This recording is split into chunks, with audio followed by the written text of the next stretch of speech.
Welcome back to the channel. This is Dan the Man, and I'm vaping on the UL Caliburn, obviously, but this is the pod that I had rebuilt.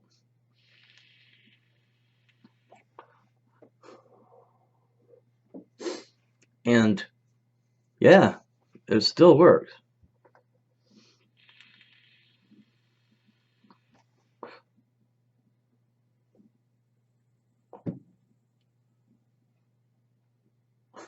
Every time I try to do that in front of the camera, it never works.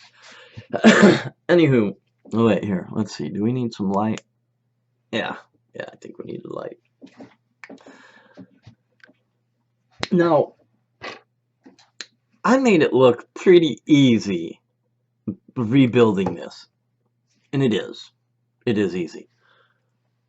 The issue is getting the cotton right, kind of like an RTA, a rebuildable tank atomizer.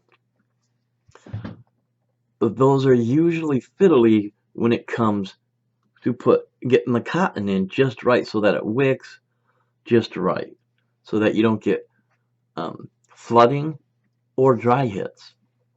It's the same thing except it's more involved. Here you would waste cotton. Well, you know what? You'll waste cotton both ways. But this cotton you don't want to waste, right? Because that's all there is. I don't know where to get it except for here. And you know, this is $6, which ain't bad. Anywho,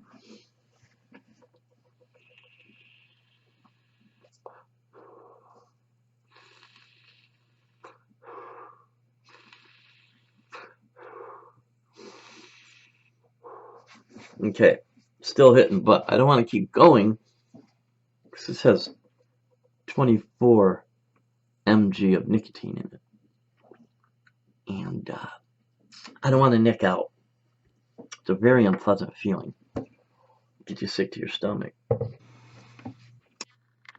So I left for a couple hours. I'm back now.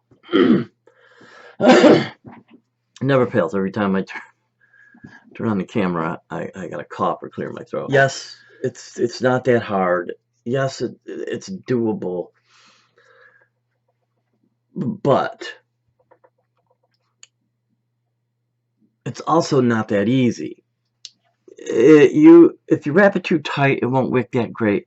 If you do it too loose, it won't work that great. And the viscosity of your liquid should be a little higher on PG than VG. So yeah, that's my story, and I'm sticking to it. So ran a ding dong.